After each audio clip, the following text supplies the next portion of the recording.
Hello, everybody, and welcome. This is a presentation for Team NonZeroExit. And so for the past 4 weeks, we participated in the 2020 BWSI Embedded Security and Hardware Hacking course. And so we've been working towards our end goal, which is called the Design Challenge. And our challenge was to encrypt firmware so that we could securely send it remotely to a vehicle. And in our case, the vehicle was a self-driving car. So it's definitely important to figure out how to secure, just because in real life, this type of vehicle would be very vulnerable to attacks. So we had to figure out a way to securely send updates over to it. And so before we go into a presentation, we just want to do a brief introduction to our team. So my name is Madeline Esty. I go to Kent Place School. I live in Morristown, New Jersey, and I'm a rising senior.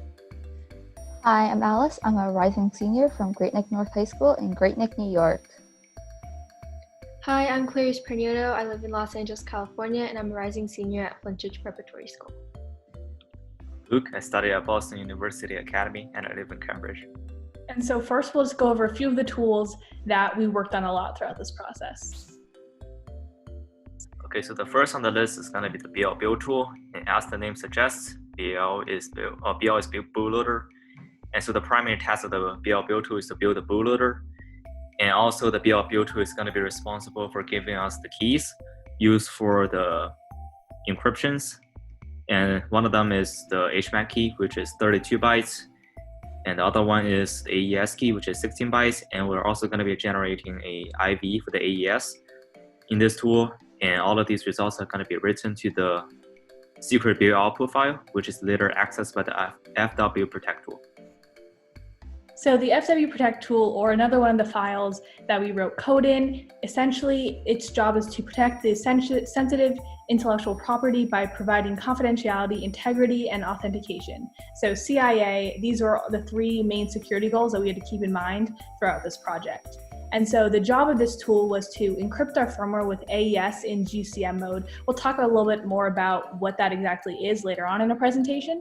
But another layer of security that we added in addition to the AES encryption is an HMAC. So in the FW Protect tool, we also generate the HMAC for our encrypted firmware. So the last tool that we used was the FW Update tool, which is in charge of sending the updated version firmware onto the Stellaris, which is in an insecure environment, which is why we chose to implement all cryptographic primitives before this tool. And the main function of the update tool is to send our firmware in frames, because the bootloader can only handle so much data at one time. And after sending a frame, the bootloader will respond with a null byte. So this is a flow diagram of our protocol. Like Maddie said, the two main primitives that we used was AES encryption in GCM mode and generating an HMAC. So the BL build tool will generate an IV and a 16-byte key, which is in charge of encrypting the firmware, the raw firmware data, and the metadata. And then the 32-byte key will generate the HMAC. And then the HMAC tag, metadata, and firmware will be sent to the update tool, which will construct this data into frames. Each frame sent to the bootloader is 18 bytes, with 16 bytes being the actual data and 2 bytes being the length of that data. Then the bootloader will read the HMAC, the tag, and the encrypted firmware. It'll calculate and check the HMAC, and if it verifies, then it'll decrypt the metadata and then check the firmware version. And only if the firmware version is a newer version, then it'll decrypt the firmware data, check the tags again, and if the tags match, it'll install the frames. So therefore, if the HMACs don't match, and if it's an older version, and if the tags don't match, then the bootloader will terminate installation. There are many attacks we protected against, but the main ones were the version rollback attack and the differential power analysis attack. So for the version rollback attack, we had to worry about attackers sending older firmware that wouldn't work with our system in. And in order to protect against this, we correlated the metadata and firmware so that in the metadata, we could verify whether the version of the firmware was the correct one. In the differential power analysis attack, the attacker could get the key simply by analyzing the power traces of our system and seeing where the spikes are through And just like through constantly feeding firmware into our decryption algorithm, the attacker will be able to like get an idea of what the key is and thus like crack our system. And in order to protect against this, we verified our HMAC before decrypting.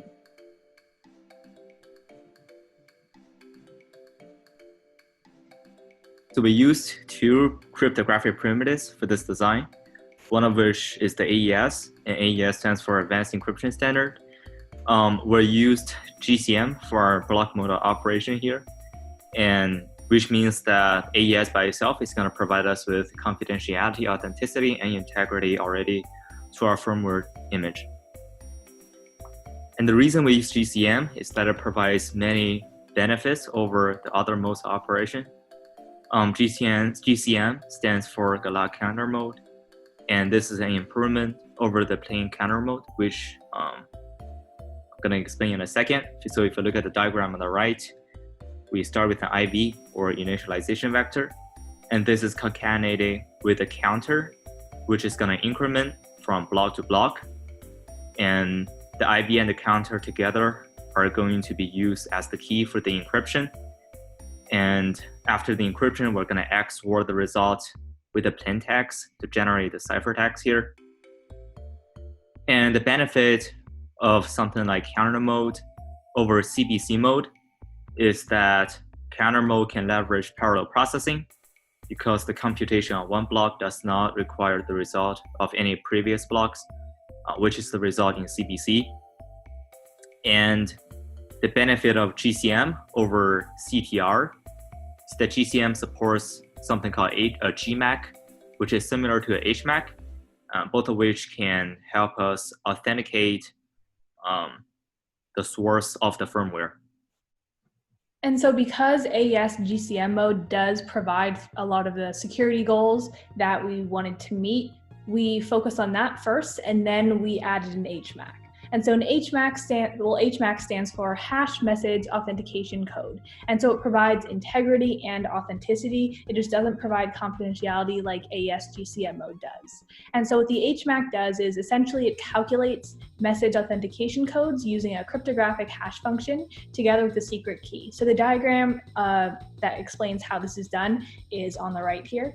And we were using HMAC SHA-256, which is essentially just one way of it. There are a few other different types, but this one, it depends on what key length you want. And so we felt that SHA-256 was an appropriate key length because we didn't really need it to be any longer or shorter because our attack time was very short. So having a shorter key wouldn't have affected the results as much. So we chose SHA-256 versus something with a little bit longer of a key because we felt this was sufficient. So there were many attacks we considered against other people's systems. So one attack we considered was getting the rollback flag by trying to roll back the firmware on their system by providing them an older firmware instead of a newer one.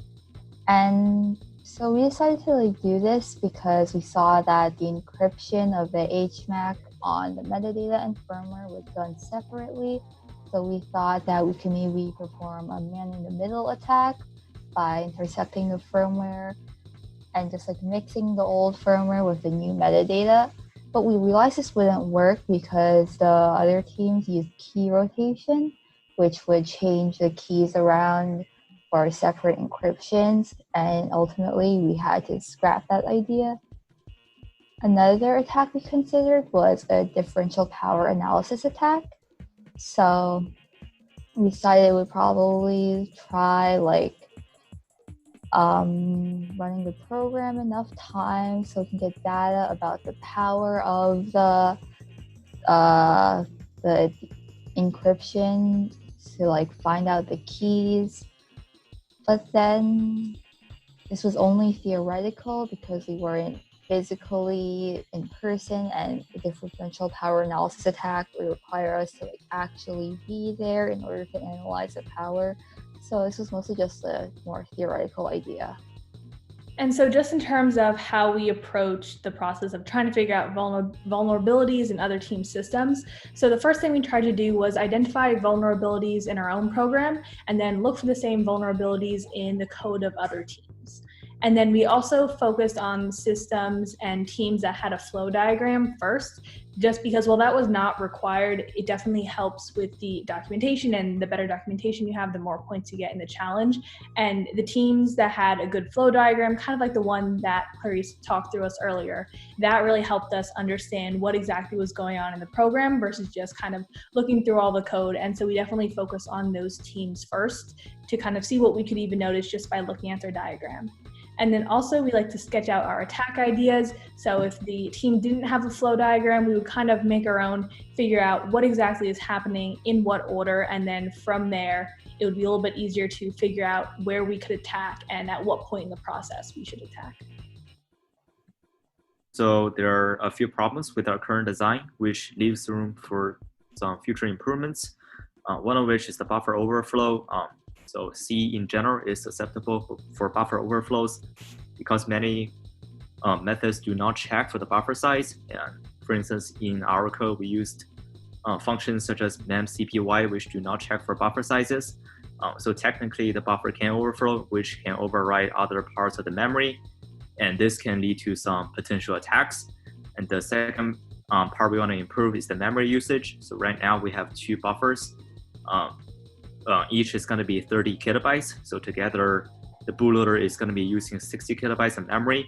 And this might seem like a small number on some today's systems, but we're using a microprocessor here, and 60 kilobytes actually takes up a very large percentage of the total RAM it has.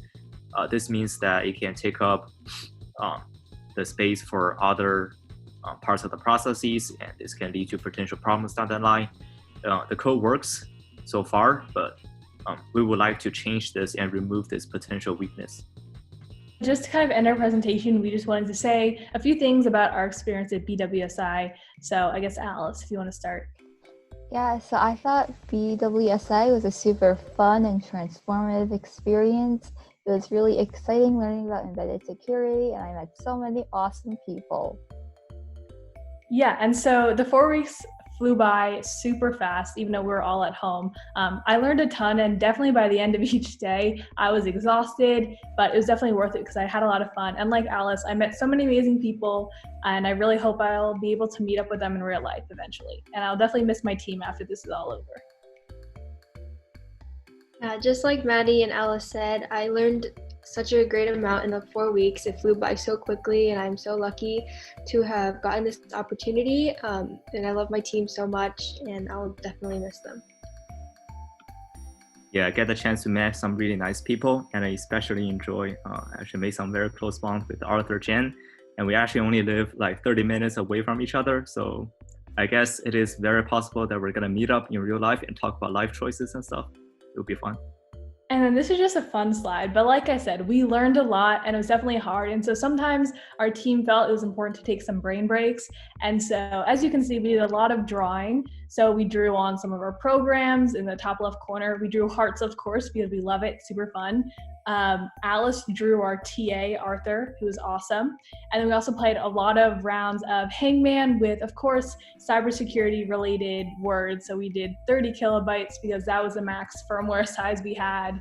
Keys, BareSSL, the library that we all love to hate, but that was super important in our design. And so, yeah, we had a lot of fun and also learned a lot. Thank you. Thank you. Thank you. Thank you.